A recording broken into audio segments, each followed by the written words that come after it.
This week on London Real, we have hostile environment filmmaker Stuart Kershaw. As a single male with no dependents, I'm that guy who's cheap to insure to send to hostile locations, and I suppose the ocean is hostile, certainly where cameras are involved. He set the world record for rowing the Indian Ocean in 57 days. You know, it was life and death out there, absolutely no doubt about it. You know, our water maker failed after a week. We were hand pumping from an emergency desalinator. The boat we discovered had some holes in it, in the ballast tanks, which made us at risk of capsize. I don't know how much more of this we can take. On Sunday, London Real presents Stuart Kershaw, extreme filmmaker. I don't take credit for us breaking that world record. Welcome back to London Real. I am Brian Rose. These two gentlemen behind me are in a very colorful mood. I am here in Shoreditch as usual, showing you some of the wonderful street art that we get as part of our everyday lives around here. I don't really know who some of the artists are, and I take pictures here and I walk by and see it, and I never seem to give them the credit. So hopefully soon we'll have some of those guys on the show and we can find the method behind their madness. But this week we have an extreme filmmaker on the show. He calls himself a hostile environment filmmaker. His name is Stuart Kershaw. He's a very interesting dude. He just finished rowing, yes, rowing in a boat without sails or motors across the Indian Ocean, and it took him, wait for it, 57 days. Now, he is a filmmaker, and his mandate is to shoot these pieces, but let's be honest, he had to get out there and row. So he was on, 2 hours on, 2 hours off, rowing for 57 days with two other guys. And the stories he tells are just hard to fathom. I don't think I could spend 3 days in one enclosed space with two other guys, let alone 57, where you're rowing, you lose touch of all reality. And then they had some major problems as well. Their water failed, their desalinator failed, they had holes in their boat, their food spoiled. They were within 3 minutes of getting run over by like an unmanned Chinese freight vessel. They didn't know if they were going to have to jump out of the boat. Calling for rescue is not really an option because it takes like a week for someone to get there. They can't exactly fly a helicopter into the middle of the ocean. So I was just so happy to get an hour plus to sit down and talk with Stuart. He's not only an interesting guy, but he's just a real cool guy, the kind of guy you'd want to go hang out with and grab a beer, etc. So I really hope you enjoy that. Please leave comments and forward it on to any of your friends who you think might enjoy a bit of adventure stories. We are sponsored by the folks at X-Brain, and I've got kind of a special announcement. We're going to be partnering up with this guys for quite some time, and for the very first time ever, we are offering a discount code just for London Reelers.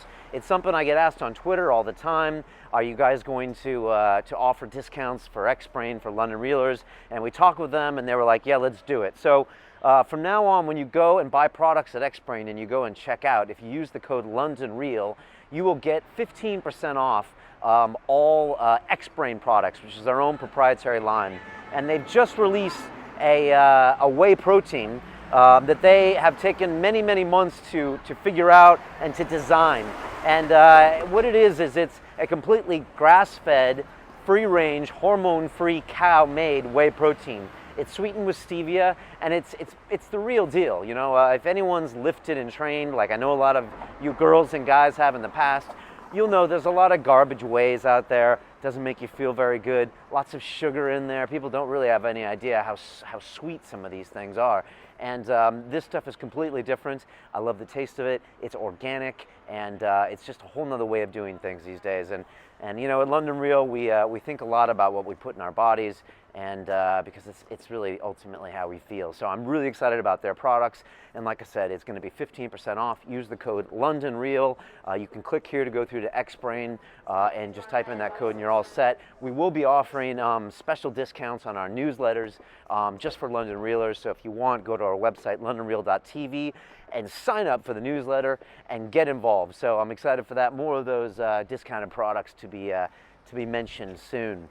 I had a special moment this week on Wednesday evening when I got to meet and I guess train with, to a certain extent, the UFC former middleweight champion Anderson Silva, and he reigned for almost 7 years undefeated in the UFC. Hard to even imagine. 16 consecutive wins, 10 title defenses. 10!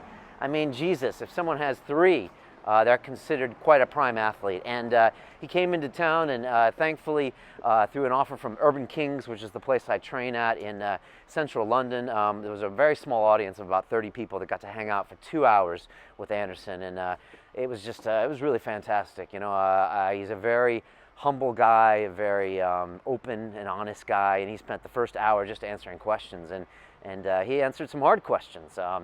I can only imagine how he doesn't even like the word Weidman anymore, but he kept getting asked about that guy. And he's got a rematch coming up on the 28th of December in Vegas, and he said, get ready for the new Anderson. So it's rumored to be the most watched pay-per-view event in UFC history. I'm going to be watching, and I'm going to be supporting Anderson. Such a cool guy. I felt myself kind of standing up next to him being like, oh, is he taller than me?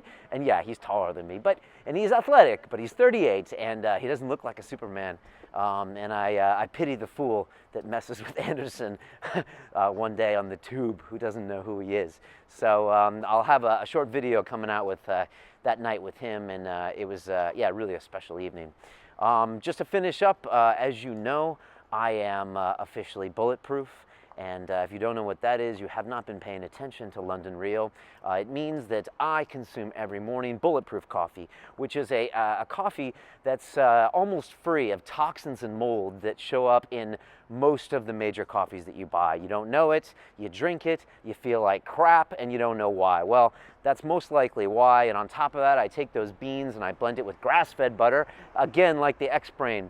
It needs to be grass-fed. If you don't know the deal, watch a movie called King Corn. It's a documentary about what happens with corn and when they feed it to cows, and it ain't pretty. So I put that in there. I put some brain octane oil, which is basically the best of the coconut oil. It's a multi-chain triglyceride. I blend it up, and that's all I drink. I went to Starbucks this morning to meet someone, and I brought my bulletproof coffee with me. Yeah, it's crazy. And the lady at Starbucks asked me if I wanted something, and I said, I want some bulletproof. No, I just said I wanted a tap water.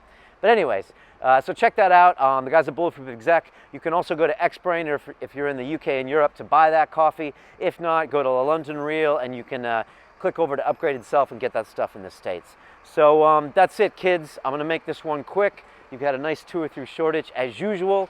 I give you Mr. Stuart Kershaw and his harrowing tales of life on the Indian Ocean, not to mention all the other adventures he's done. He's tried 7 marathons in 7 days on 7 continents. I won't get into it, but check him out and enjoy. Let's do this, guys.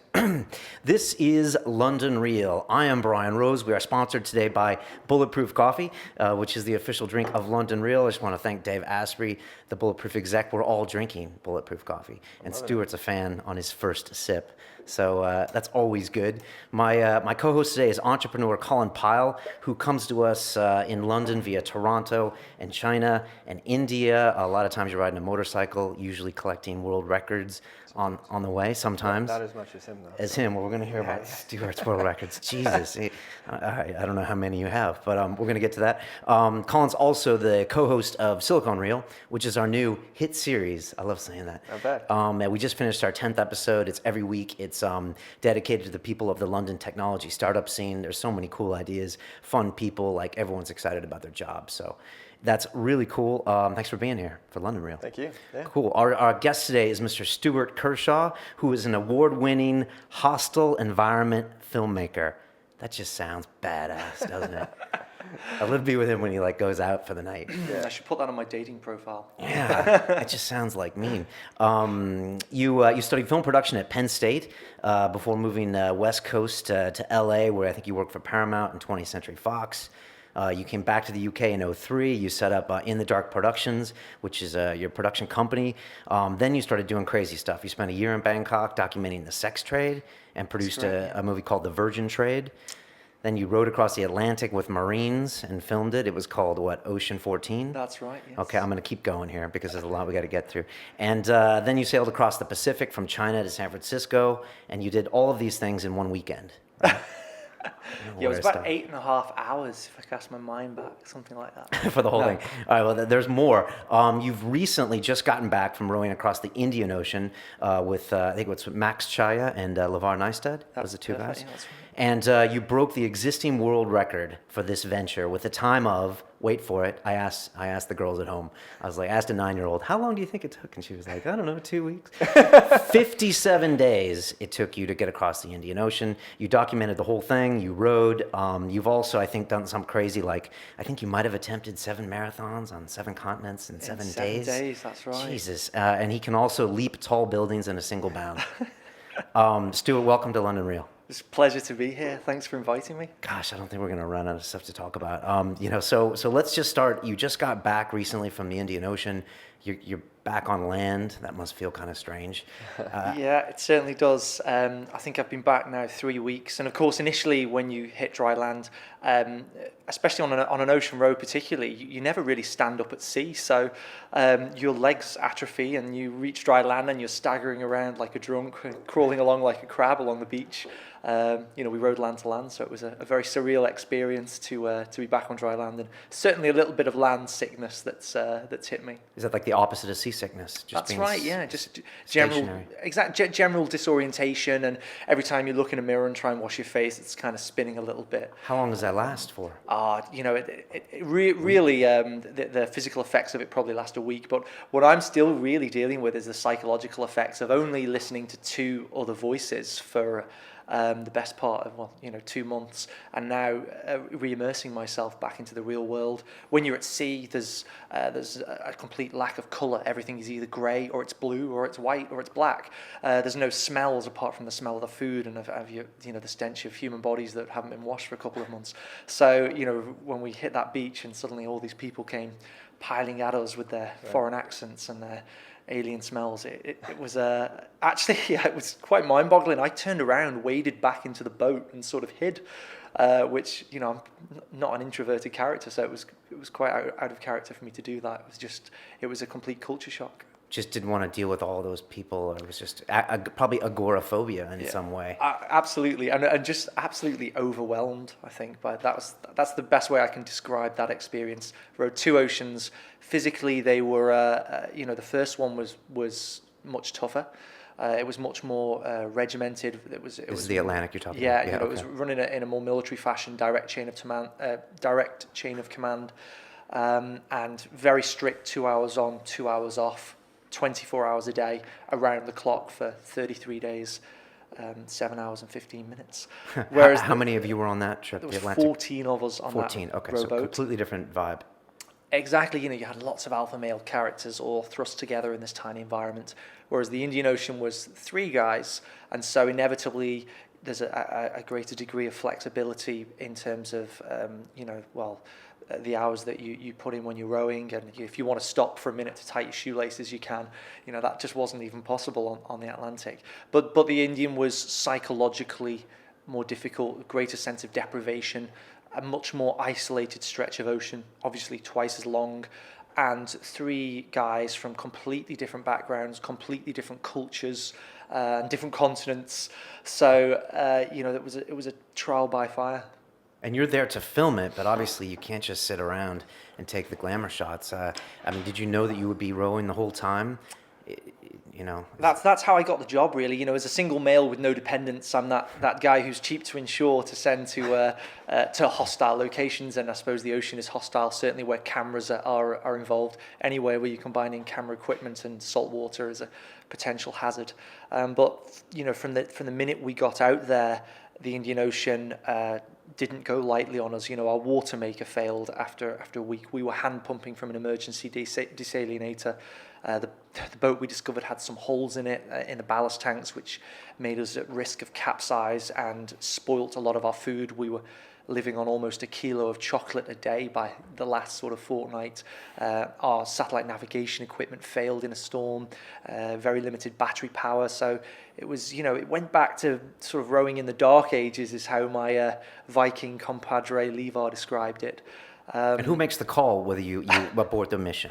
Like, who says, all right, this is ridiculous? I mean, I mentioned to someone you had holes in your boat, and they're like, that's... We came very close. I don't take credit for us breaking that world record. 80% of it comes down to good weather, good conditions, but 20% of it comes down to good experience. And Levar and I had both rowed oceans before, and there was a couple of points where the skipper kind of turned to us hesitantly and said, we might have to prepare to abandon ship here. I don't know how much more of this we can take. Our auto helm failed. We tied pieces of rope onto the rudder and were steering by hand manually in the dark with no equipment to warn us of tankers coming. We at one stage came within 3 minutes of a collision course with an unmanned Chinese vessel that had no one on the VHF. So it was life and death out there, absolutely no doubt about it. But we did have that experience to turn to the skipper and sort of say, we're still making water. We're having to hand pump for a couple of extra hours a day. But until that goes, I say we keep going. And if we'd call for rescue, it could take anywhere up to a week for someone to reach us. So I felt that we were safer on the boat. Levar and Mats felt the same. And, at least we were in charge of our own destinies to some extent. It must be a really strange environment when you're with each other 24 hours a day. And, there's technically a leadership structure. But, I'm sure all it takes is a little power of suggestion or you getting frustrated. The other guy is getting pissed off, and the captain's like, well, Jesus, I don't have a crew anymore. Absolutely. It was much more fluid. And you had a situation where the skipper had not rowed an ocean before, and he had less experience of ocean rowing than either myself or particularly Levar, who was a lifetime mariner. So you were put in a situation where decision making was a more fluid process, and also that meant that there was a lot of disagreements. There was times where actually I had to drop the camera and run at the two guys because I didn't want it to escalate into a physical situation. I'm pleased to say that it didn't, but there was some really tough times and some real screaming matches that I filmed. So I'm going to have to exercise as much impartiality as possible when it comes to editing that material together, because obviously I'm there, and to some extent I guess I'm biased. Yeah, you probably are. What are the disagreements primarily over? The running of the boat, yeah. How the shift system should operate. Sure. In a traditional ocean row, there's never been a crossing by 3 men before. That was how we got one of the world records. It was the first 3-man team ever to row an ocean. But usually it's 2 hours on, 2 hours off. It's very regimented. It's very structured. We had this problem, this inflexibility, or also potentially this opportunity to exploit a different shift cycle because there were 3 of us. And in the end, we settled, instead of the traditional 12 hours a day rowing, we settled on an 11-hour row day. And that enabled every man to get something called a dog shift, where you'd have an uninterrupted break of 3.5 hours to rest, rather than just 90-minute to 2-hour increments. And I think that was a massive advantage to us, actually, because the body and the mind under the duress of sleep deprivation doesn't behave normally, and that was one of the greatest difficulties that we faced on the first ocean row crossing on the Atlantic. The difficulty was that it was hard to keep track of. Sometimes you never really knew when you were on shift or not, and so there was a lot of arguments about that, and just the general things, the day-to-day running of the boat, and the degree of selflessness that was required. Some people were better team players than others, should we say? On the big journey. On the small journey. On the small journey. Yeah. On the Atlantic, you had tough guys who were ex-Olympians, paired with people who were just middle-aged and wanted to have a once-in-a-lifetime opportunity. So, there was like a whole society on that boat, 14 guys there. But, after an initial period where, there was a few revolts and it felt like a little like Lost Boys, we gelled very well and we came together very strongly as a team. On the Indian, it was much more complex because of the 3 personalities on board, and because ultimately we were much more like brothers than teammates. We shouted and we snapped, and people said things that they should, probably look back and wish they'd never said. And that was just the nature of the trip, I suppose. And then at the same time, it's weird because the two guys rowing it probably want the smoothest, fastest mission possible. And then you got Stuart here, who's I like any director, film director, is thinking, this is a fucking gem. I'm going to use this in the first part of the half-hour series. I mean, ultimately people love conflict. That's why they watch anything on Drama television. needs conflict. You've got to have conflict. And there were situations initially where there were, there were arguments brewing between the other two crew members, and I'd grab the camera, and the skipper would be like, "Put the camera down. Everything's fine." I'd be like, "Come on, we're not making a propaganda movie here. Right. This is what people want to watch." Conflict requires drama, and I had to fight my corner on that, and that's something that's not typically British thing to do. You tend to be more polite about that, and you can't afford that as an adventure cameraman. But within a week or two, people forgot the camera was there. And that's the beauty of spending 57 days in a confined environment. People are going to show their true colours, and you're going to have the opportunity to demonstrate that visually. Did you have a talk before you went on the trip and just said, "Look, here are the rules. Everything is good. I can film anything"? Was there a protocol like in the military? Like ultimately, is this guy's call, or was all this kind of fluid? Well, First, the filming stuff. Is there anything you said to him? I won't film this, or I won't do this? I told him I'd film everything. We were, as I say, we were 3 minutes from abandoning ship. Less than. I was grabbing emergency kit to was throw overboard. Was this China vessel coming at when you? When this China vessel just bearing down on us. And it's unmanned or Well, there was no one on the VHF. There was no one on a system called the AIS, which all major tankers have to alert other boats. We were carrying it as a rowing vessel. This ship was probably trafficking. It was very dilapidated. There was no one on the helm, and they were just bearing down on us. And whilst the guys were frantically trying to grab water makers and spare food, I was thinking SD cards, lights. What am I going to need in that raft? Which because I was filming it the whole way. I was running around screaming like a girl while they were frantically trying to hail it down on the VHF. It's something. My greatest fear had always been being mowed down. The ocean rowing incidents where people have died on ocean rows, the boats have just vanished. They've just completely vanished. So they were. Reason being, they were mowed down by a boat that was far larger than them. I just would think statistically, there's nothing going on but the rent in the middle of the ocean. And this is what Levar argued with me. He turned to me and said, "Stu, relax. There's more chance of us getting, more chance of you running across the Sahara Desert and getting hit by a 4x4. Like, this is the biggest desert in the world. We're not going to see another ship." And I remember knocking on his door and waking him up. "Levar, you've got to take a look at this." And then he pops his head out and he's like, "Yeah, it's going to miss us." And I was like, "Really?" He's like, "Well, that's wishful thinking because it's coming right at us." And I was like, "What are we going to do?" He's like, "If it doesn't move out of the way, we're going to have to get the life raft out and hope that we can swim far enough away from the flotsam and then swim back and climb into the life raft." What's a flotsam? Just when the boat would hit, there'd be loads of debris. The boat would be completely annihilated, and the jetsam and flotsam is the stuff that would just kind of float on the top, and we'd have to hope that we'd be able to see the life raft, which in theory would self-inflate. Okay. In theory. In theory. And how far away could you see the ship? This was coming at us. It was about 100 meters away, I guess. So you saw it at the last minute. Or could you see it for like miles out? No, I saw it from about probably 10 minutes away, and then we immediately started hailing it, and grabbing flares to set off and so forth. But it just didn't answer, and it just kept coming right at us. And then periodically, the waves, the prevailing swell was coming on that day from the west, so it would kind of tilt off as if it was going to just miss our stern, but then it would just straighten back up again. And eventually, when somebody on the helm, somebody actually walking along the side of the boat on the gunnel did see us, and they must have redirected, but they were kind of curious at the same time, so they'd obviously stayed quite close to us, and they were only 50 meters or so away from us. What can you do? I mean, you can't jump out and swim because that might be a worse fate. You just stay on the boat and then you jump left to right. I mean, it's a big. That was my plan. My plan was just have a grab bag of emergencies and jump off when it became inevitable that it was going to hit, and then swim back to the wreckage and try and inflate that life raft. But that's pretty optimistic. That's coming from a cameraman who spent a lot of time filming at sea. The mariner told me, well, he just clambered back into the cabin to go back to sleep because he said, it hits us, we're all dead.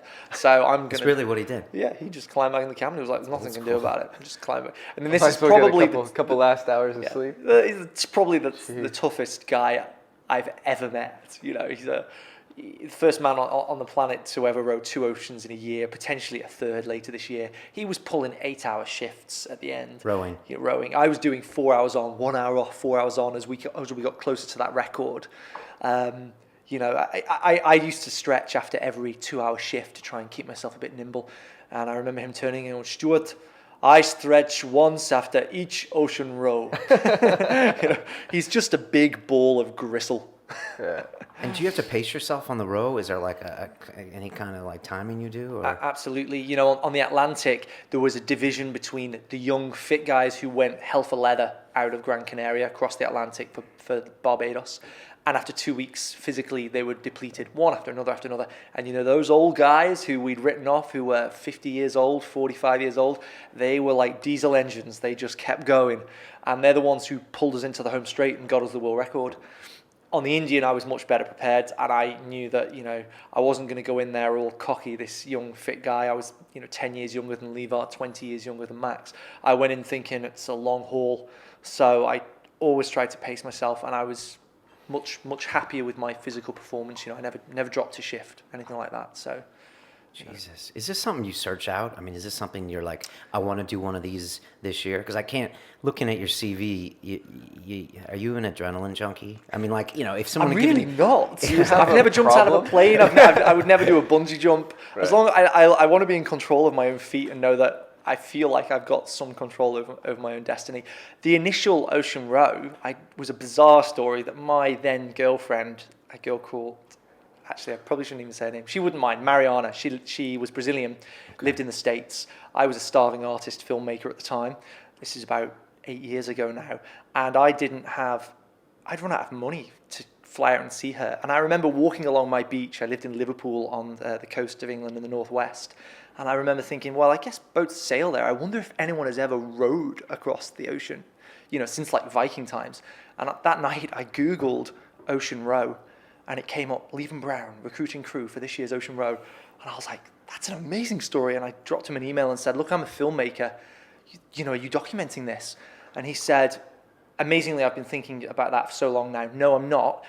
If you can come up to Scotland, we're having the team run through their paces. We've got like 600 guys. We've whittled them down to like the last 50. They're going to be put through their paces up in the Scotland in the hills.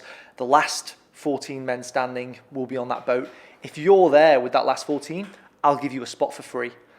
And I was like, right. So I went up to train, with these Marines and these ex kind of SAS boys, and we started walking on a Thursday, and by Tuesday there was 14 guys left, and that initially no one wanted to drop out, and then slowly but surely hands would start to go up, and this guy would be like, so anybody ready to quit? We have a van around the corner. We've got hot dogs waiting, hot tea. Anybody ready to go? Camera boy, ready to go yet? Camera boy? And I'd be like, no. And eventually. There was 15 guys left, and then there was another long break before the last guy was going to go, and they said, right, take all your clothes off. I'm like, what? Take all your clothes off. We want you to break through this ice here on this lake, and we want you to go for a swim. And this one guy said, that's crazy. We'll get hypothermia and die. I'm not doing that. And they went, oh, you want to drop out? He said, I'm not doing that. That's crazy. They said, okay. Rest of you, that's it. It was just a psychological test. So you were hugging him. You're like, thank you. Thank you.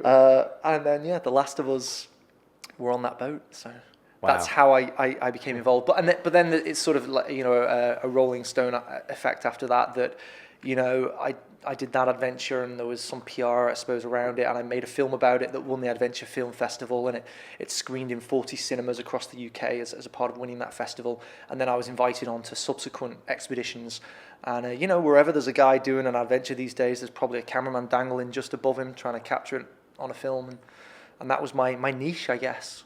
Yeah, it's crucial. I mean, Colin, you did that 60-day trip around China, and you guys filmed the hell out of that thing. Yeah. But a lot of people wouldn't think about that because they're too worried about, Jesus Christ, just getting through the days, right? Yeah, it's tough, but we, again, like riding around China, the most difficult part was filming illegally because we weren't allowed to film. But like riding on motorcycles is a lot easier to film than like a boat, I would think. But but yeah, it's hard, but you want to capture it. I think you just want to share that experience with people that don't have the opportunity to be as fortunate as you are to go out and do it. You guys still have the logistical problems, though. I mean, like putting cameras on helmets, guys talking while they're on, moving along at 60 miles an hour in the middle of nowhere in the wastelands. That must have been really difficult. Yeah, you can't interview me. Come on, this is about you. But yeah, no, it's crazy. But I guess there's a lot more moving parts. But then again, we had so mumuch footage, right? So and a lot of stuff you just strap a GoPro on and leave it for a few hours and hope you get something. But so when you went to film this, did you know it was going to be? Is it going to be purchased? Are you going to put this together as a movie? A lot of people don't even know how this business works. Well, because it's changing so quickly. This is the democratization of the film industry that we're experiencing right now. You wanted to shoot a feature film 15 years ago, you needed £1 million 35mm rig. You were going to rent that for thousands of pounds a day. Now there are people there shooting films that win at Sundance that are shot on a DSLR, or on an iPhone, or an iPhone, Yeah. And the best camera that you can have on an expedition is the one that you've got with you. So in contrast to previous expeditions where I've tried to throw the latest technology at things and subsequently missed crucial events, now I was looking for a small camera with a decent sensor with professional audio so that I could pick up guys shouting at one end of the boat in 50 knots of wind in a hurricane while I'm at the other side of the boat. And fortunately, there are cameras out there that will do a reasonably good job of that these days, and in good light, which you have in open ocean, particularly in the day, they give you a really startlingly good image. So you can buy, a camera for less than £5,000 that's going to accomplish that. And how hard is it keeping your gear wet, keeping your gear charged? People aren't mic'd up the whole time, but you must have stacks of cards and memories. Yeah, we had two laptops and 3 drives, and I backed up the drives every second day pretty much. And one was stored in the grab bag, and the grab bag aboard a boat is the thing that has the satellite phone, and it has a location transponder, so that if we did have to abandon ship, at least I would have all the footage we'd shot up until that point. And also the camera itself now shoots simultaneously to both card and hard drive, so there was kind of some contingency there as well. But I only used radio mics during the fixed interviews in Mauritius when we arrived and in Australia before we departed. Whilst at sea, I had really voice-sensitive directional mics, some really good sort of £400 mics with, as I say, professional XLR inputs and a decent thorough windjammer so that I could hear guys. And I told them all, if we're out in some hoolie, some big storm, don't whisper, just shout. And these guys didn't have any trouble shouting, often at each other, but where necessary to describe what was happening to me. And the problem I see in most adventure films is that there's an awful lot of retrospective footage. So you have guys talking to a handy camera or a GoPro, and they'll be saying, well, this amazing thing just happened, or we were just involved in. And, you may as well be on a radio. You may as well be on a podcast. You've got to show what's happening. And, they have their place. They have their place. But when you're at sea and something dramatic happens, you don't want guys talking about it after the fact. Right. You want to show it. Yeah. And, it was great, I think, for the team to have somebody aboard who was pulling their weight on the oars, but knew that the second anything happened, they knew I was going to grab that camera and I was going to film it. And if they shouted at me and whinged and said, turn that bloody camera off, well, I let them and I just kept rolling. And afterwards, they would apologize for it. They knew that was, my role. So did you miss anything?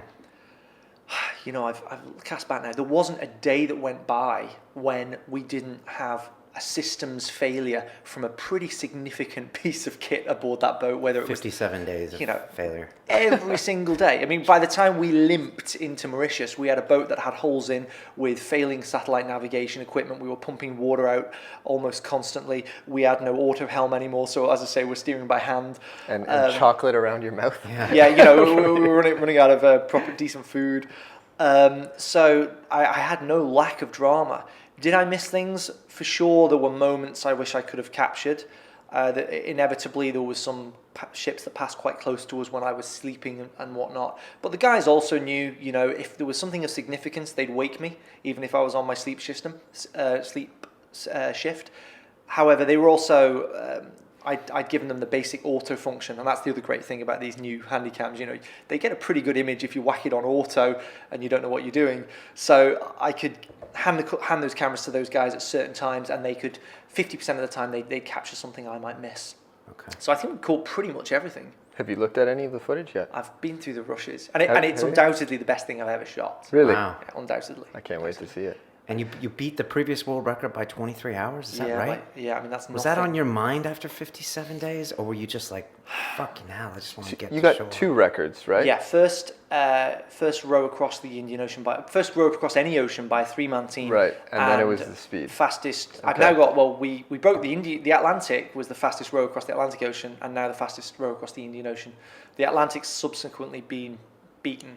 The Indian is a new world record, and that record won't last long. You know, as I say, we had very strong wind, 25 knots on our back. You know, most days, apart from a few days when we were on sea anchor, and that made it very uncomfortable on board because you were constantly wet, almost to the point where you want to cry when you wake up and you know you're on shift in 10 minutes, and you look out and it's absolutely hailing it down, and you try to pull on wet underwear that you've been wearing solidly for 2 weeks, and then put wet, you know, nylon trousers on over those, or, you know, merino wool pants, and then soaking wet waterproofs for no purpose whatsoever that are just so stained full of salt that they've lost any breathability, and it's really demoralizing. That's on the Atlantic. That's on the Indian. Oh, the Indian. Oh, Yeah, okay. but the weather was just like that constantly. But the benefit was that, you know, as a result of all that bad weather, we went fast.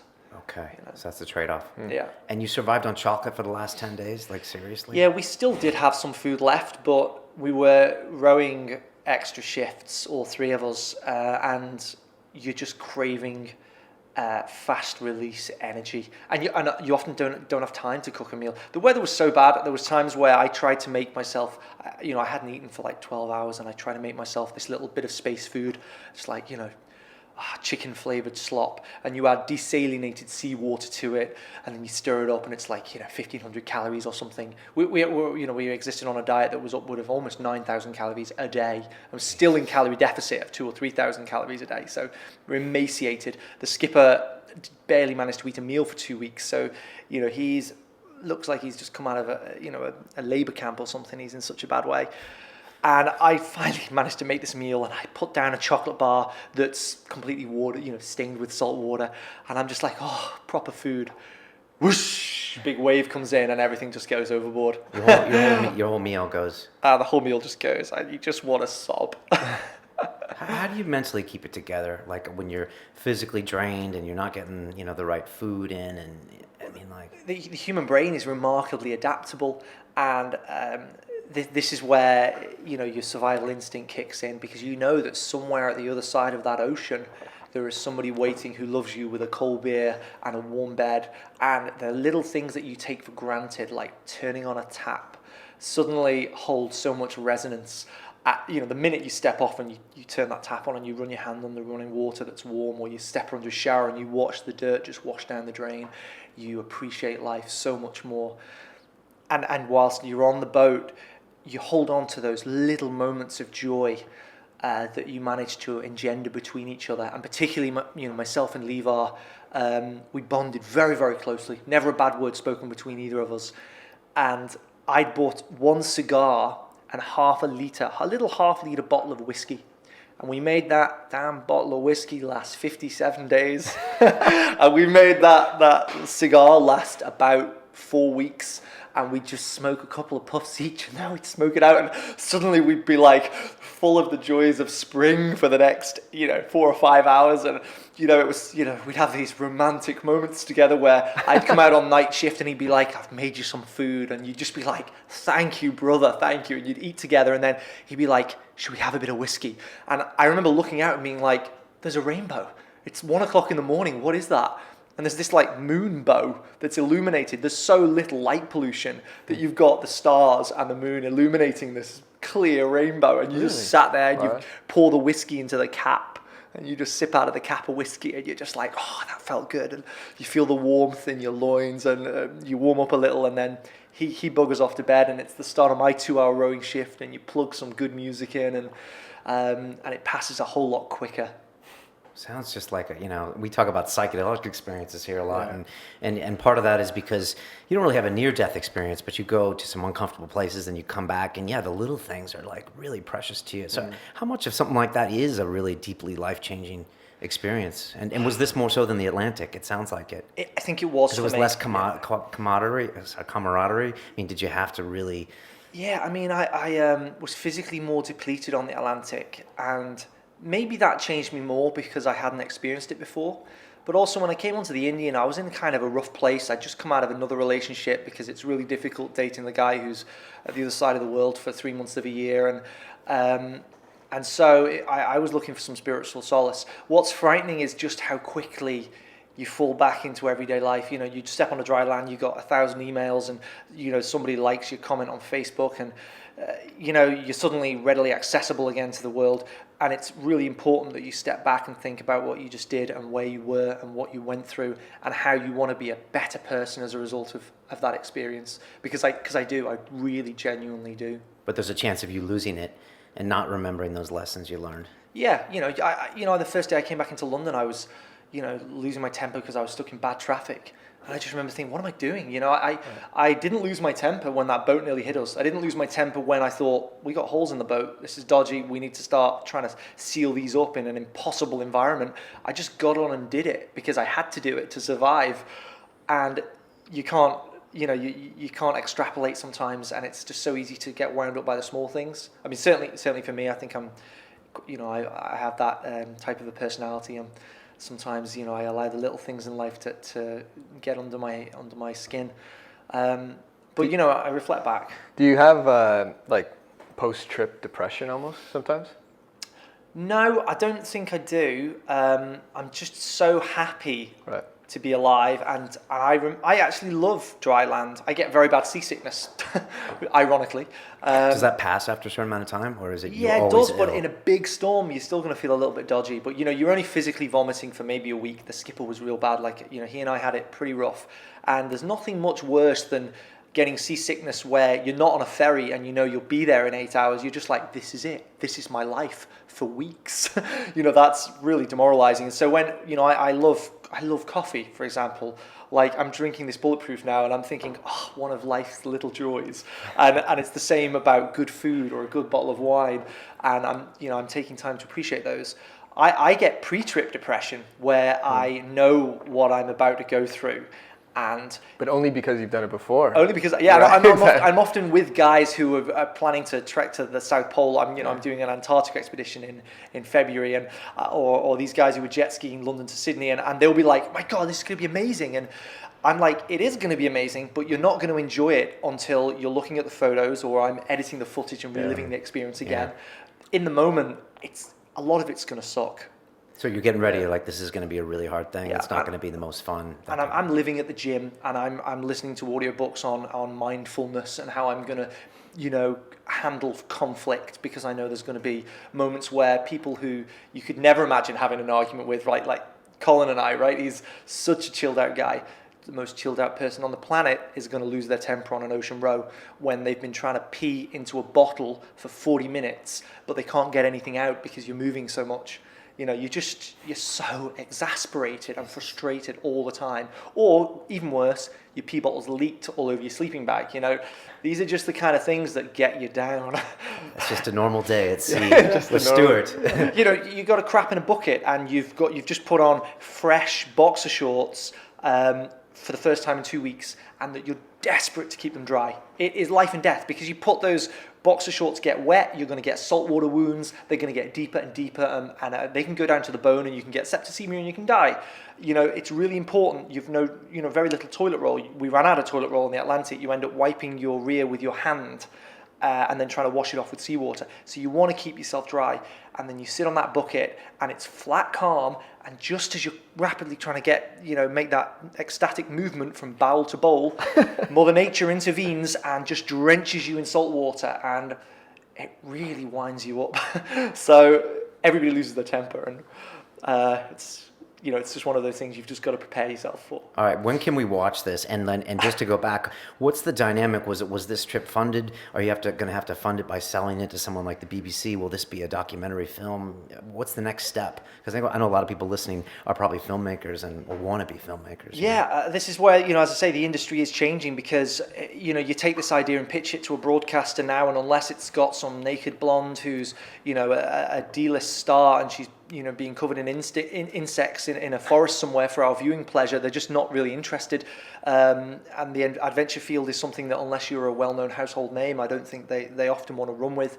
So more often than not, it's the sponsors of an expedition who will align a part of their budget to pay for the film, because that's a way that they can see they can derive value from sponsoring an expedition in the first place. So Maxime, who has various sponsors in the Middle East, he allotted a certain element of that for the production of the film, and then we have a separate relationship with regards to the distribution of that film. So stretching back to when I made The Virgin Trade, a film that I made when I was 21 with very little experience, and no one was willing to take a punt on me, I managed to raise some money privately, and I ended up making a film that was quite a unique perspective of a young Western couple filming in the brothels of Thailand for a year, with like 100 hours of footage. We had like 100 to 1 shooting ratio on that film. It's like Apocalypse Now. Yeah. We ended up creating a film that people ended up wanting to buy, and that's what I would say to any filmmakers who are listening. Particularly if you've not made anything before, you've just got to go out and do it. You've just got to go out and make it, because no one's going to really put much money into you until you've done that. And then you can take the film to the various film markets and the festivals like Cannes, and that's where you can align yourself with a sales agent who will stop you getting bullied by distributors, and you'll be able to find a market for your film that way. Okay, and what's going to happen with your footage?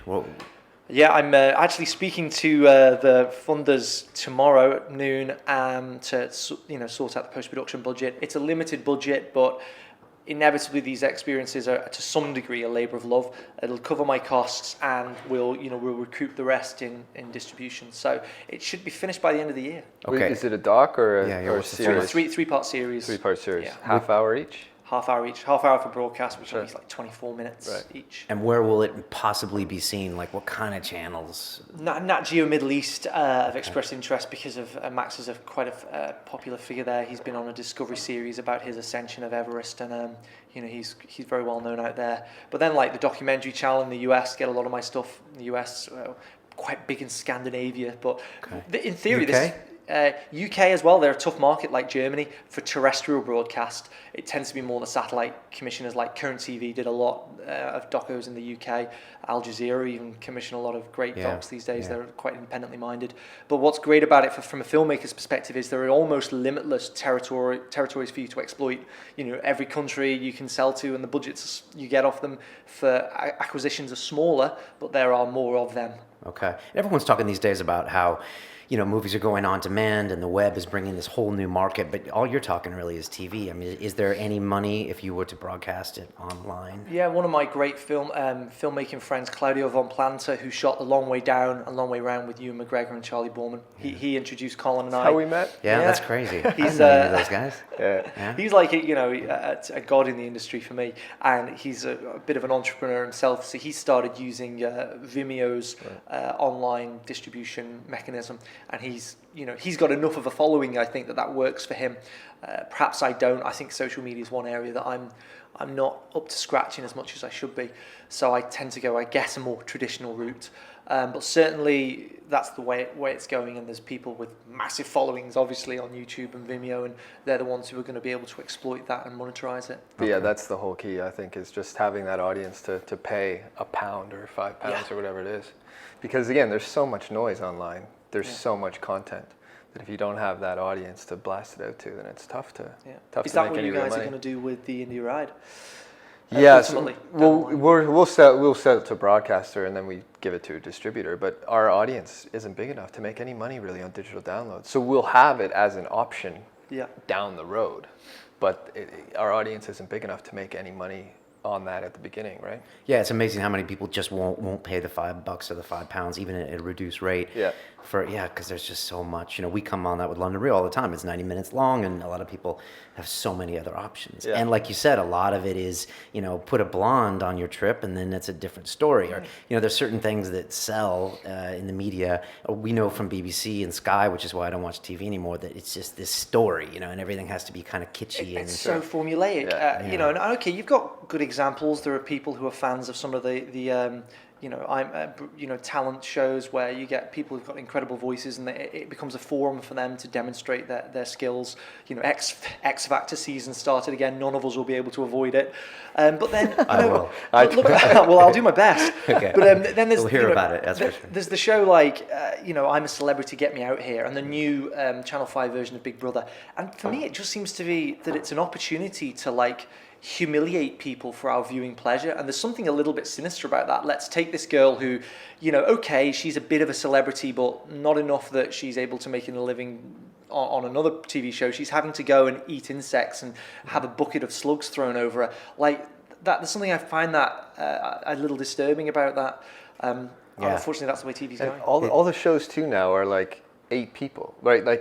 I talked to a broadcaster in the US, and they were like, that's what we're really going for, 8 personalities, so that they can just cut, and there's never a downtime. There's always some kind of weird there's conflict. Always, and there's such engendered conflict as well.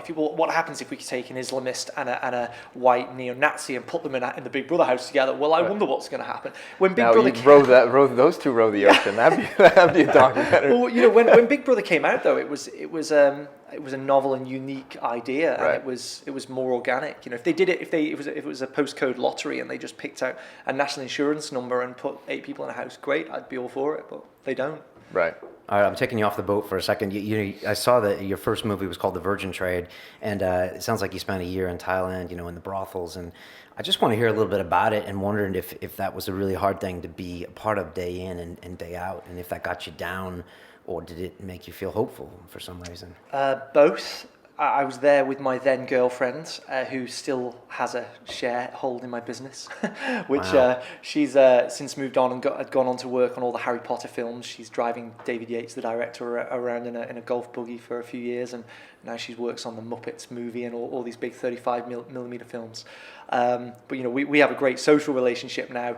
But as a couple living in Thailand, making a film about the sex trade and the exploitation of some of the women there, that placed great pressure on us as a couple.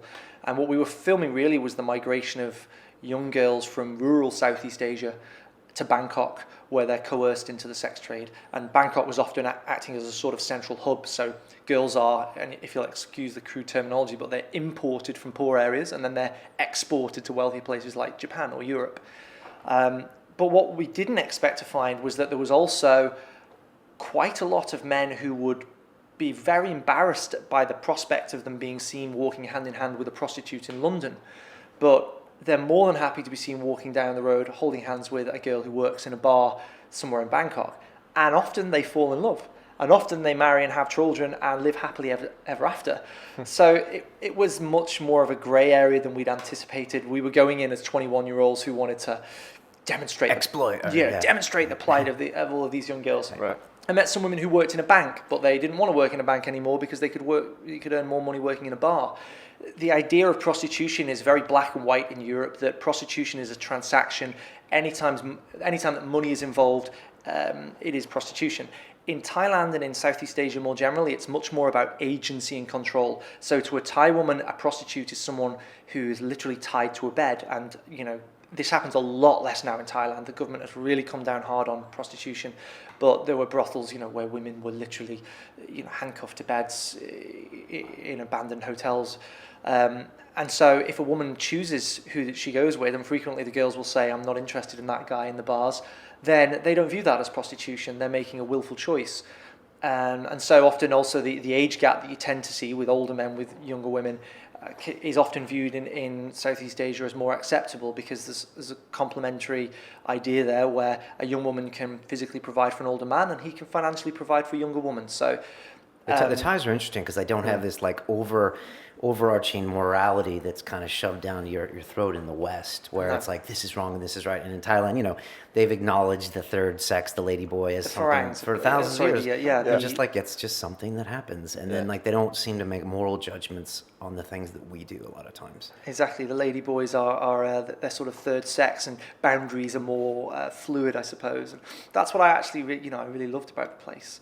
It was very, very, you met some incredibly open people, and the Thais were very, very welcoming. It was up in the hill tribes and in the north where we experienced the things that I found most traumatic and hard to deal with, and that's where there was great charities like DEP-DC working there to try and prevent young girls getting into prostitution, and often what you were finding was that it was predominantly Japanese clientele who were coming over looking for virgins, and they would go up into the hill tribes, and there was these charities there that were providing contraception for girls because the HIV rates were still quite high in the hill tribes, and they were also teaching the girls Japanese. But you tended to find that a lot of the sponsors for those charities were US-based religious organizations, and they would remove the funding from said charities because they were just looking for people to outlaw the sex trade outright. They stop the sex trade, and you can't stop the sex trade. It's always been there. So what these charities were trying to do was provide the best conditions and working environments for the women involved,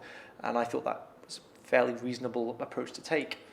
Is there a market for virgins? I mean, is there like some premium weird market out there? Absolutely, really? Yeah. And as I say, it was predominantly what we found with Japanese clientele, but they have the money, or maybe it's a cultural thing. They'll pay a hell of a lot of money for some 14-year-old virgin in the hill tribes, and her value goes down after that. Wow. To the point where she's worth virtually nothing at all, and that's what's traumatic. The HIV rates have come down. Thailand, still to this date, as far as I know, is the only country that has a condom that is tailored to the Thai penis.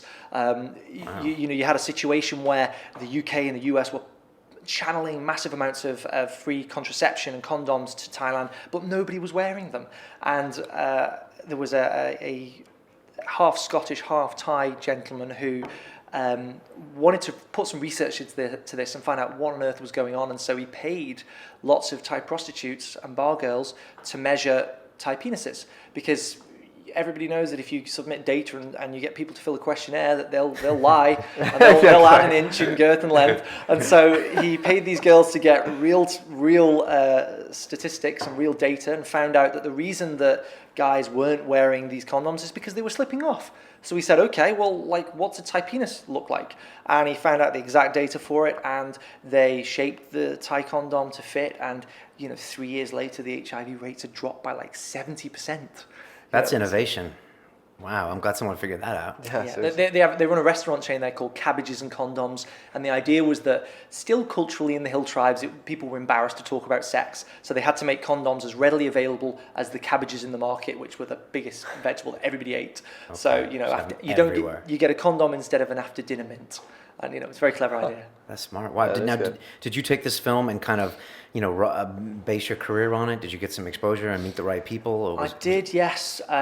At the time, I'd been offered a place at grad school back in the US, and at the same time, I'd sent letters to probably 1,000 companies whose share capital had grown in the UK, and said, come on, I'm a young filmmaker, invest in me. And I'd had 3 replies, and one guy gave me 10 grand, and it was a bit of a punt for him. And I used that to buy equipment and make this film.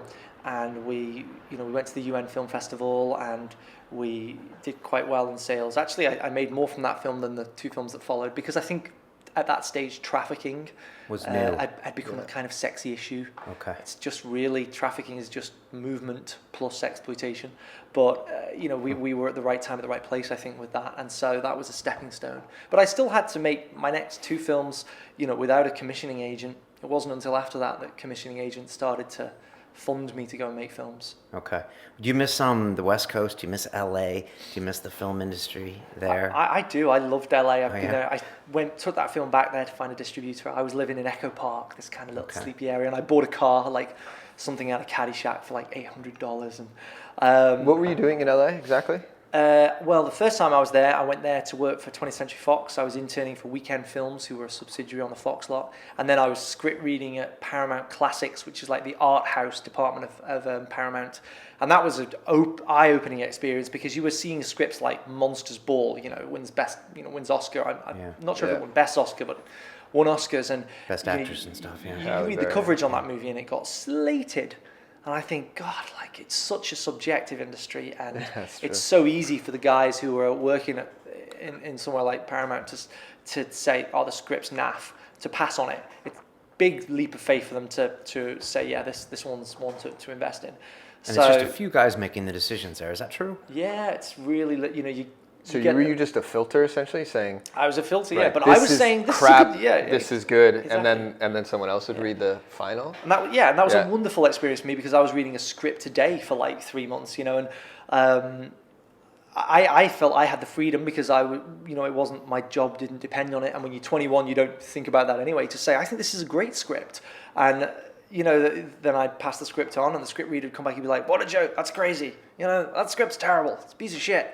and then you hear that it's won at Sundance, And I thought, well, hang on here. If I want to start making movies, and ultimately I want to make 35mm feature films, which is why I'm so excited about these technological advances that we're seeing now, I might have to do this solo.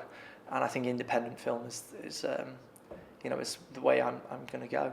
Matt Damon was an interview with him recently, and he said he was driving with his dad up New York City for like 20 or 30 blocks looking at all the movie posters, and his dad turned to him and said, "There's not one of those movies I want to see." And Matt said, "That's because they're not for you. All these movies are targeting this really young audience, 15 to 25. Yeah. That's where the money is, the blockbuster, the summer stuff." I mean, as an independent filmmaker, how does that make you feel, knowing that the film you want to make doesn't necessarily have that market? Well, I go to the Cannes Film Festival most years, initially as a sort of networking event, more now as a kind of chance to blow out with friends from the industry. But there's always that demoralizing moment the day after you're walking out of a party and the sun's rising and you can see the street sweepers along the side of the road and there's just scripts just everywhere, where and it's such a great visual image. There's all these guys who are just like, passing their scripts to producers, and the producer's like, yeah, I'll read it. Onto the side of the road. And I thought, I want to, I'm not going to swear, I don't know whether this is PG radio, but I was like, God damn it, I do not want to be one of that guy desperately chasing other people to make my movie. I want to make my movie myself. And you know what, initially I didn't have the money and the budget. Now I've got a little bit more money to play with. I certainly didn't have the technical expertise either, but now I'm a competent DP. I do a lot of music videos and commercials as well, and I can call in a lot of favors from friends.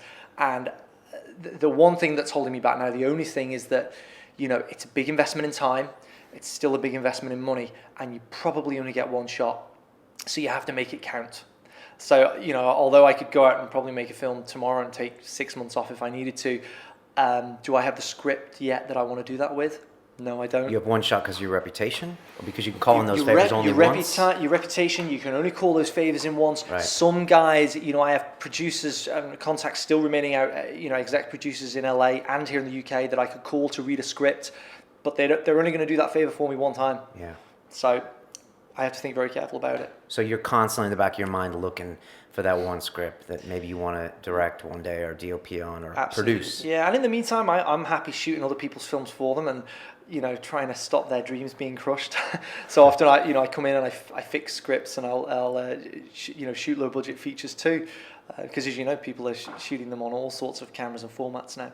How do you feel about that? I mean, anyone can get their hands on a Canon 5D, so anyone can make a feature-length film. Is there too much out there? Well, and Vimeo and YouTube are absolutely packed with films that are shot on a 50mm prime at 1.4. Everyone's become obsessed with the depth of field look. Yeah. It's going away now, right? Yeah, thank God. Yeah. It's hot for a while there. It's become a cliche. And you know what? What's the result of that democratization? Yeah, there's an awful lot more crap on the internet, but would I change that? Not for the world, because it used to be an exclusive club, and now it's not. So if your idea is good, what is going to be the thing that separates you? It's either going to be, like Colin suggested, the fact that you've got a lot of followers, and it's going to be the fact that you can get it out to a lot of people, or it's going to be you've got a great idea and a great story that's well realized.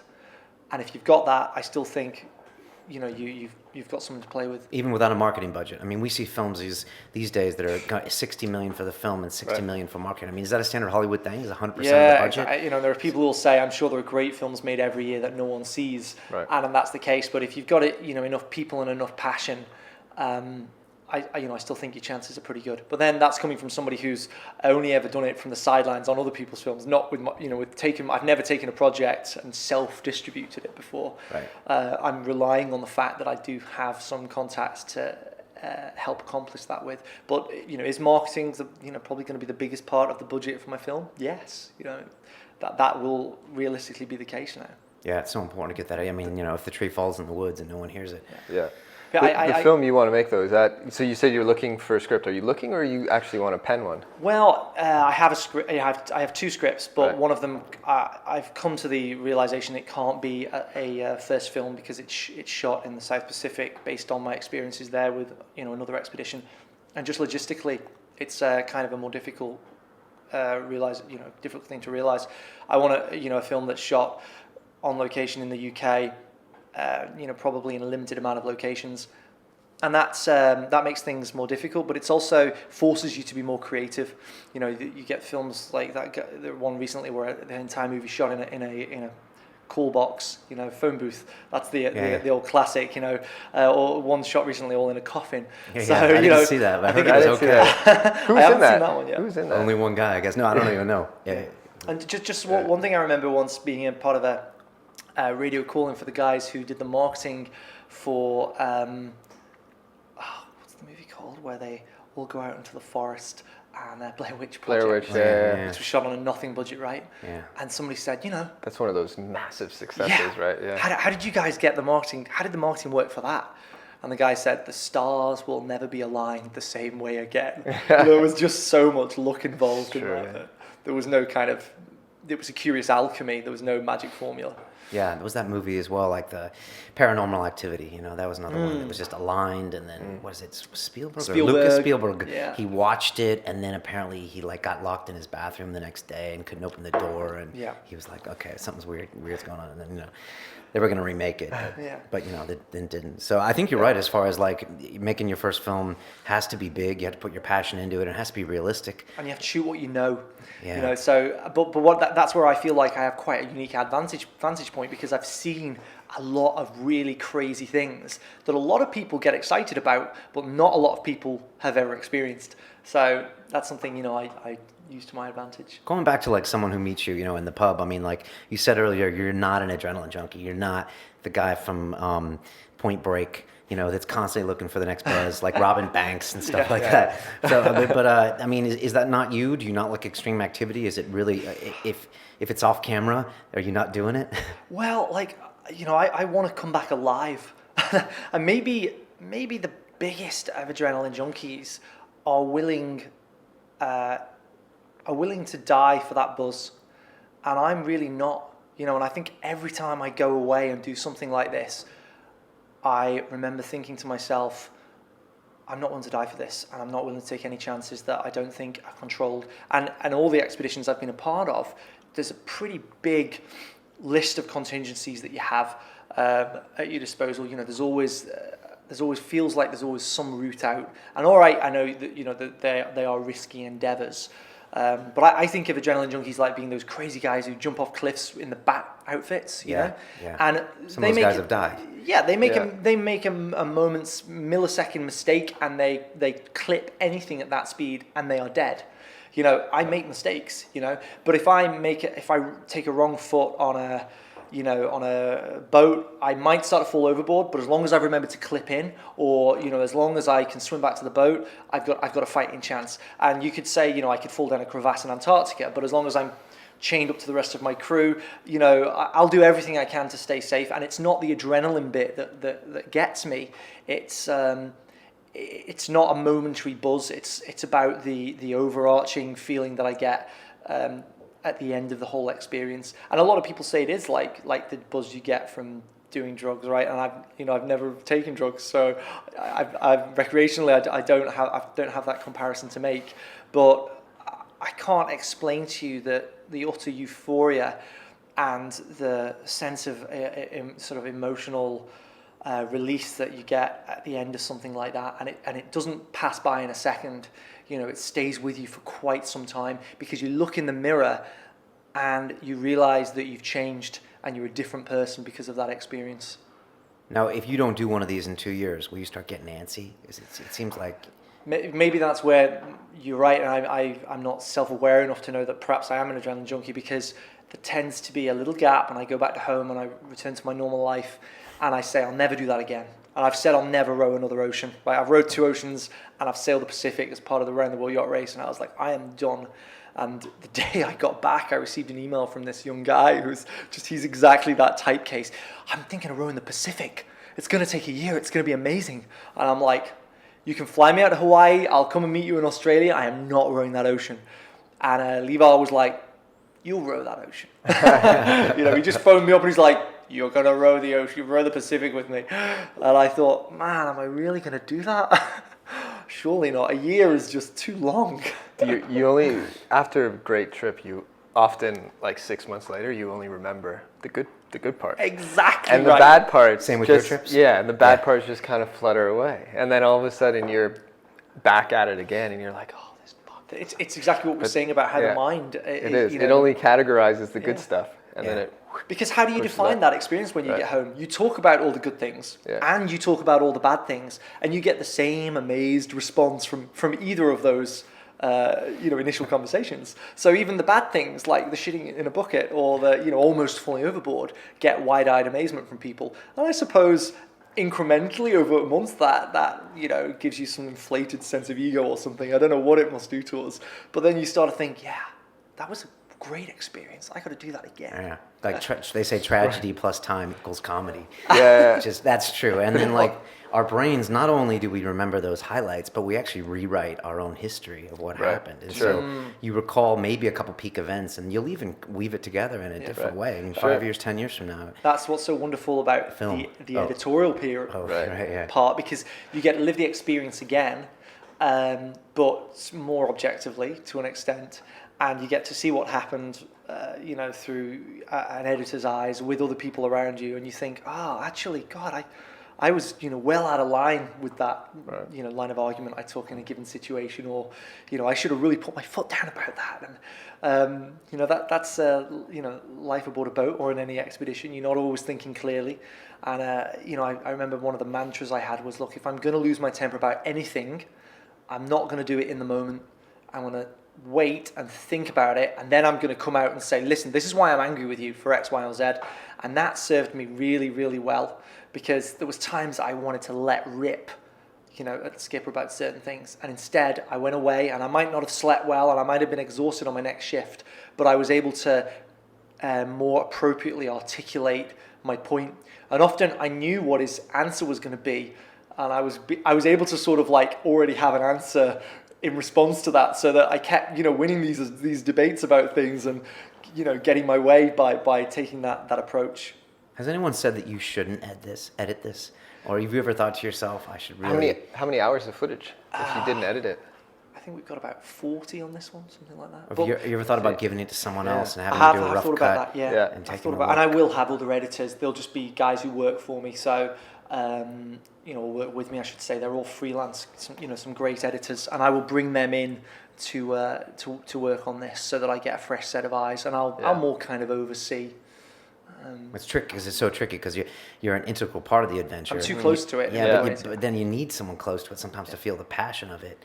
And there's moments where the drama centers around something I've said or done, and I certainly shouldn't be responsible for editing that. We had this whole big conundrum that we knew we needed some external shots of the boat, but we were moving along at a rapid pace, and obviously there's shark fins cutting through the water all the time, because human waste is a blood derivative, and there's food in the form of feces going overboard, and it's hugely attractive to sharks, right? And there's little fish feeding on the barnacles, being fed on by Spanish mackerel and dorado, being fed on by sharks. So those fins are there most of the time.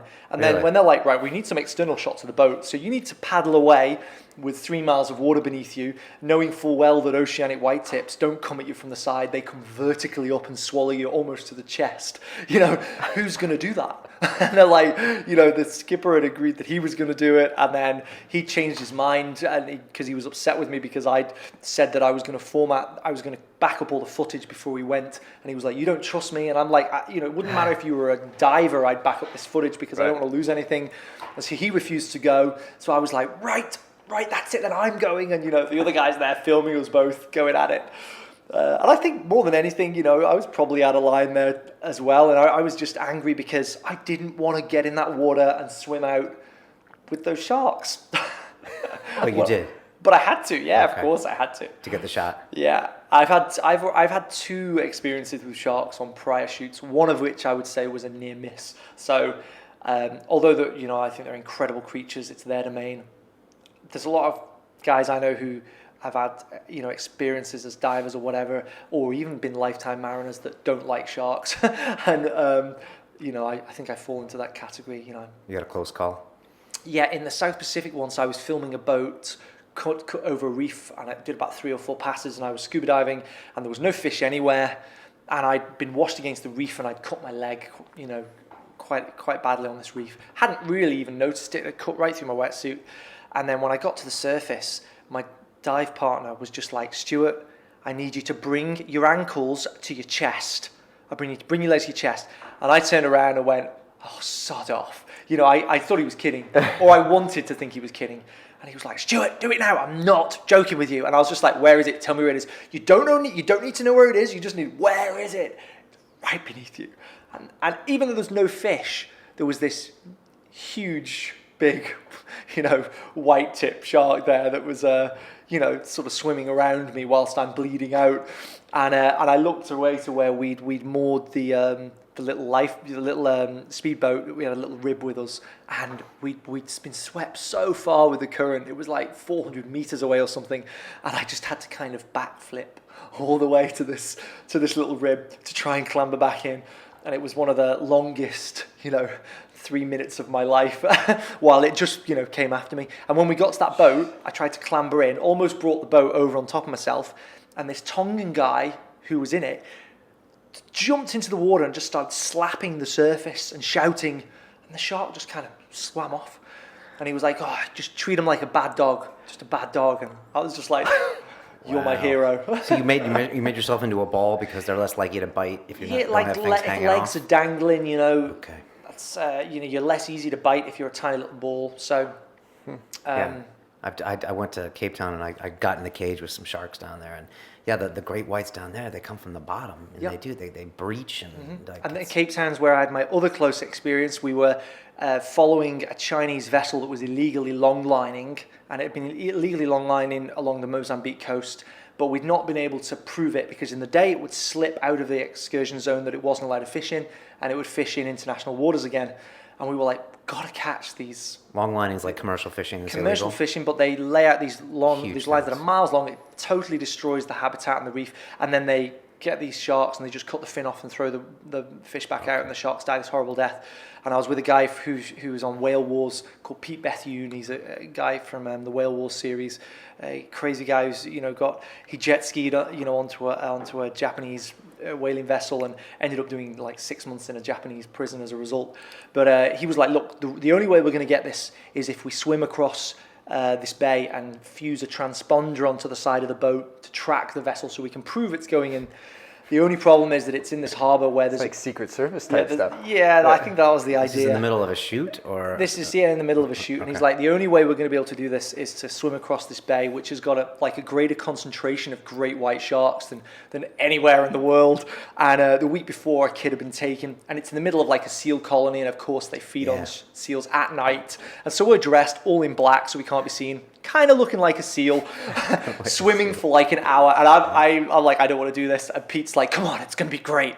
And the sound recordist is like, look, he's got to do it. And the South African fix is like, I cannot stay with you while you do this because I honestly think, like, I've seen people be taken in these waters. I do not want to watch this, So I'm like, brilliant. So then we we paddle across, and he fuses the transponder on, and I feel this thing thump me in the leg. And it's just a seal, but I squeal like a girl on camera again while Pete's doing his hero thing. And we were fine, but yeah, I hate sharks. And at night That's in the the bottom water line. too. At night, The yeah. ocean at night is so scary because you can't see anything. I feel like any of these stories would make like a great London Reel episode. All right, Yeah. I'm gonna hit you with our standard London Reel advice question. So here you go. If you could make a phone call to the 20-year-old Stuart Kershaw and give him a little bit of advice, and it can't just be go make films. It has to be like some proper advice to the 20-year-old. What would you tell him? Not take the money. Yeah. No. Is that it? Not take the money? Wow. I guess I would say have faith, stick to your guns, it will happen. Those 6 words, I guess, because when I graduated with my department of all wannabe enthusiastic, bridling with enthusiasm filmmakers, one by one, I ticked them off a list as they went and took normal jobs. Yeah. Until there was only 2 of us left. The other guy's now a working actor and I'm a filmmaker. And there was times in my kind of mid-20s when I felt really down that I should, at this stage in my life, be far further ahead than I was. But I'd been unwilling to go and make cups of tea and work my way up a production company where I would have been grossly exploited for a couple of £100 a week. And I just thought, I don't know how much longer I can do this. So I would say that to myself or to any other young filmmaker, you know, those that make it, they're the ones who stick it out, because eventually, you know what, you get better at what you do and everybody else quits. So you end up inheriting the mantle. Wow, that is true. I guess everyone just kind of falls out. It's like the 14-man row. Everyone else just quit. Yeah. Well, and you know, there are guys out there now who are working filmmakers who aren't the best. Maybe they've just got the right attitude. They might not creatively be the best. But they've survived. What's the best advice you've ever been given? That's a really difficult one. Actually, apply to go and do some study in the US. From a boy from small town, from Liverpool, and in a small University of Wales, suddenly going to America and having the opportunity to study there in this huge university that had its own film studio, gave me the opportunity to go to Los Angeles, and you know, that was a phenomenal opportunity. And I think there's something about, you know, the British in America, you know, they quite like us out there. They want you to succeed, and I think I had a gap year, which a lot of US students don't take, and I was a little bit more mature, and I seized every opportunity that came my way, and it changed my life. We've heard that before. Actually, on Silicon Reel, the Nigerian guy, Tommy Davies, said, go study in the States. You know, I guess it just gives you a new perspective. And Penn State's a huge school. It was a massive school. And, you know, there was only one place at my university for Penn State. They had a link with, like, Kansas or somewhere. You know, you got sent into the back of beyond. And there was, you know, all these law students and everything else, and they were like, why should we give it to the film boy, you know? And I had to give them myself, and it was for that reason, you know, the opportunities that are available, the facilities that are available. So your school in Wales sent you? Yeah, that's right. For 1 year? Yeah, for 1 year, and then I took another 6 months to go and, you know, do internships in LA, and then after that I went back to LA just to live for a while and distribute the Virgin trade. Right. So it just broadened your horizons. But if you look at Hollywood, there's an extremely large percentage of Brits. working British actors, right? Yeah. Or we might be the stereotypical bad, evil guy, or, you know, the classic Tom Hardy character now, but there's a lot of British talent, and I think, you know, people are willing to, you know, I think we're seen traditionally as being a creative hub. There's an old saying that the British film industry is always dying, never quite dead. You know, every so often a film comes along that reignites it again, or a great director. But, you know, we are known as being a hub of creative talent. And, you know, there's a lot of opportunities that come your way if you go out there. I would love to go back.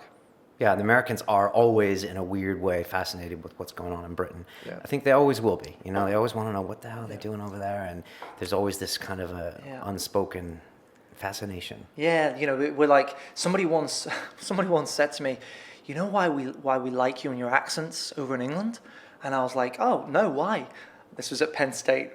This woman said, because you're like exotic without being, you know, black. Jesus. Right, okay. But the interest that Americans have in Europe works the other way as well. There's something a writer called Philip Roth once described it as the American berserk, and it's that creative and destructive force about America. They're these backward people who have the death penalty and some questionable foreign policy under the Bush administration, but equally this massive creative force as well. So there's just something about that I think anyone who's a creative in Europe is attracted to. Yeah, I can definitely see that, and vice versa a bit. I mean, I think as much as the Americans bitch about the French, they do look to them for a lot of things, including cinema. They look to them from the past and even the present of doing something just slightly different. Just to finish out the advice question to the young 20-year-old listening to this now, who wants to be like Stuart one day or wants to make films. What do you tell them? Get out there and practice, practice, practice. I went to university. I don't regret that experience. It cost me a lot less than it would cost somebody now. It taught me an awful lot, but mainly about girls and football and how to drink. It didn't really teach me an awful lot about the filmmaking process. So whether you still want to go or not, get yourself a Canon 7D for Christmas or a 60D for a few £100. Get out there and start making projects, because the more you make them, the better you'll get at it.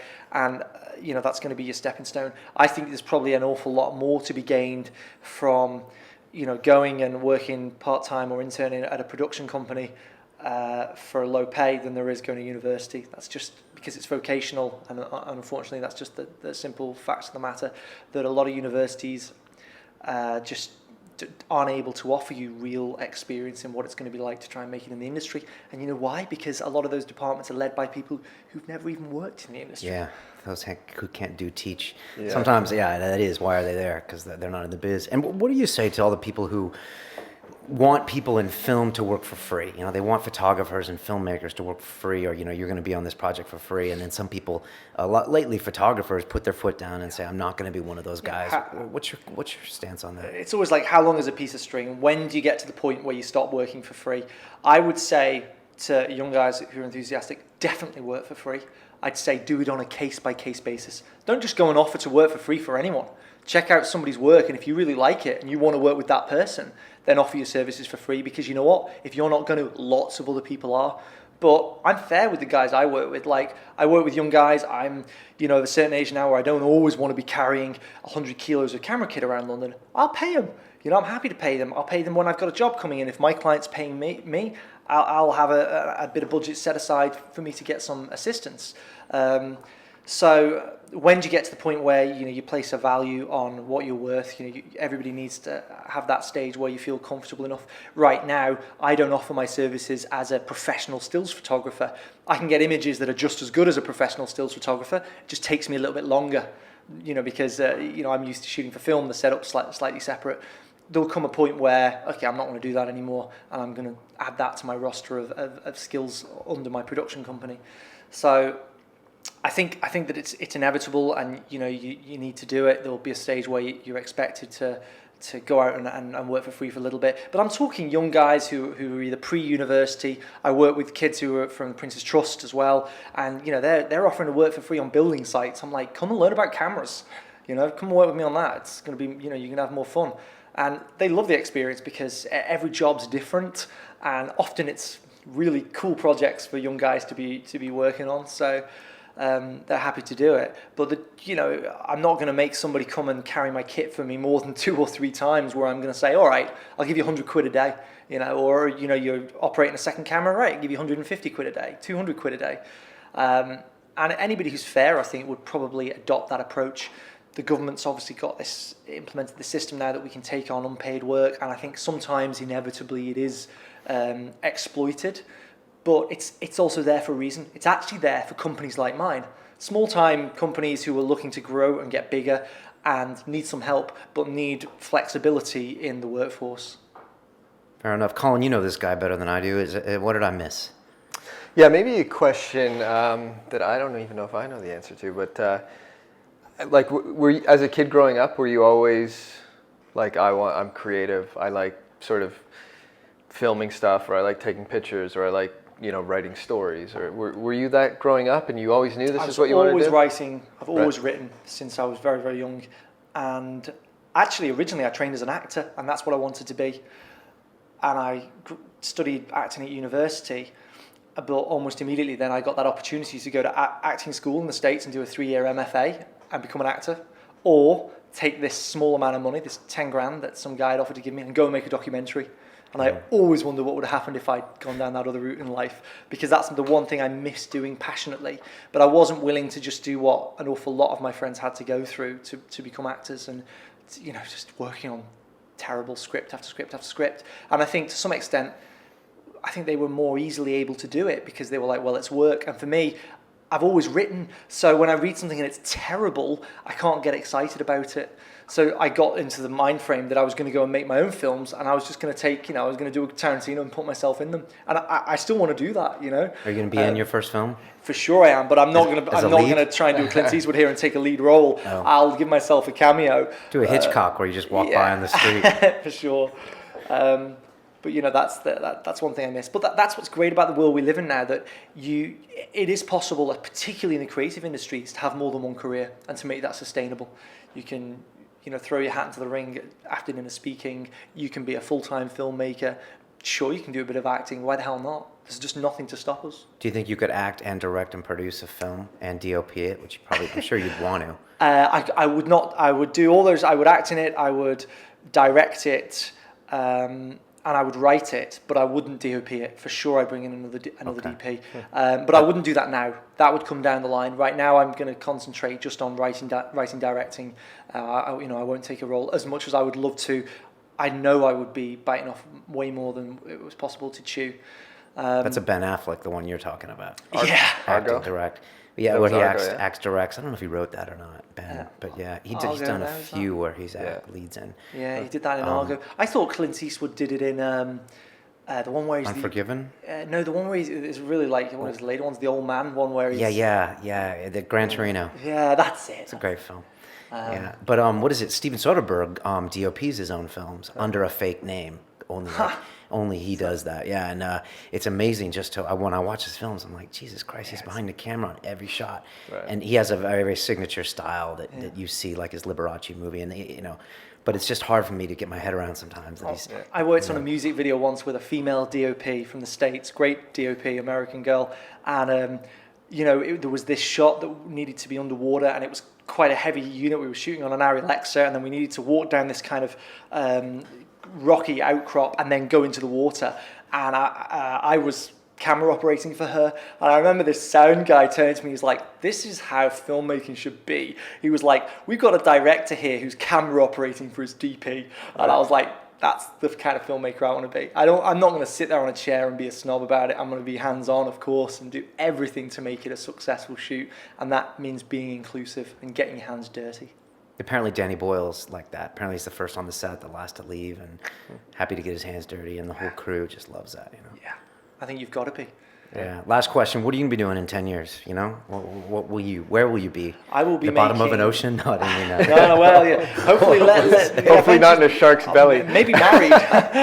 Hopefully, I'll have progeny by then. I'll be making low-budget feature films. I've no interest in making £150 million no CGI, studio please. films. Please, yeah, no CGI. I'm just not interested in that. I'm really not. I want to make... That's what Nolan said back in the day. And look at really? him now. Is that what he said? No, I'm not just joking. I'm just saying maybe they all. All right, you don't want to do that. Yeah, I'm talking sub £10 million budget.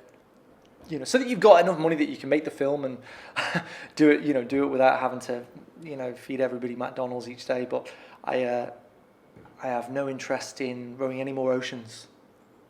Fair enough. No, I was just thinking of filmmakers like Robert Rodriguez, who started off kind of with Tarantino on the Toronto Film Festival circuit and made some great films. He was just like, Hollywood's solution to the problem is to throw money at problems on the set. This happens, throw money.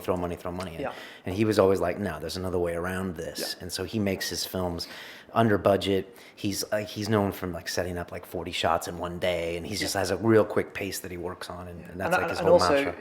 If you can, if you have got budgetary restraints, that does also force you to be more creative, and I think that's the one benefit of indie filmmaking is perhaps you don't have all the studio resources at your disposal. Cool, how can we do this differently?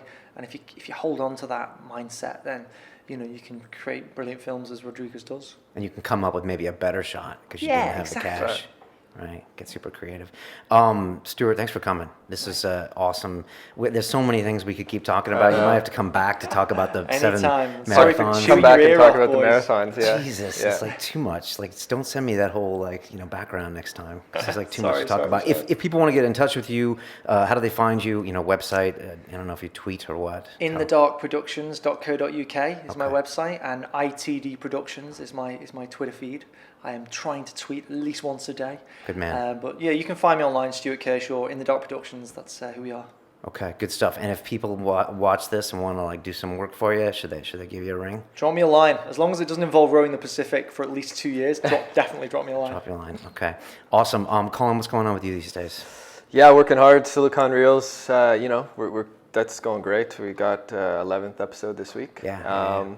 Otherwise, just started up a website, language learning website, lingos.co. So check it out. Give us some feedback, and working hard, trying to make something go. Good man. All right, you're at Pile C on Twitter. Yep. Please follow him. He's low. Sorry. They just have to check it. That's all. I don't know. Anyways, I don't want pity followers.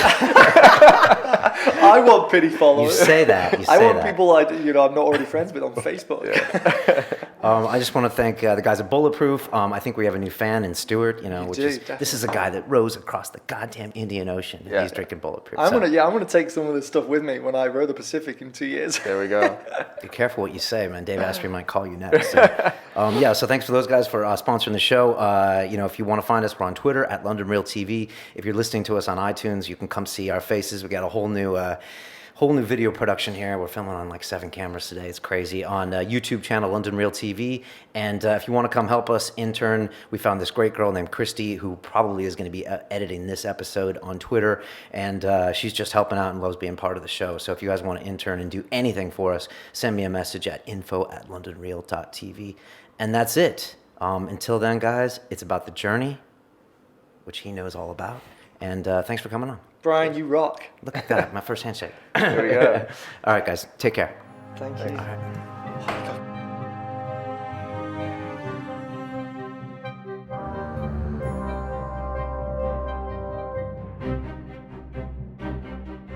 This week, London Real meets UFC fighter Dan Hardy.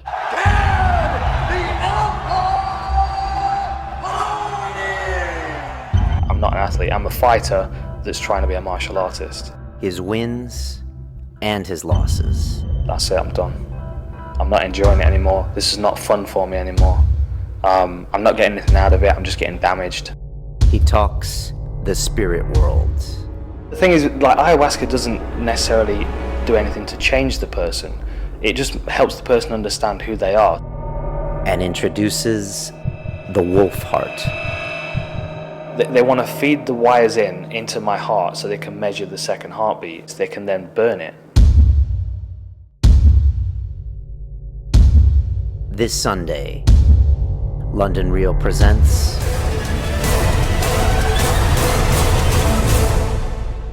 Dan Hardy, Uncut. Every subject's on the table, so feel free to ask away.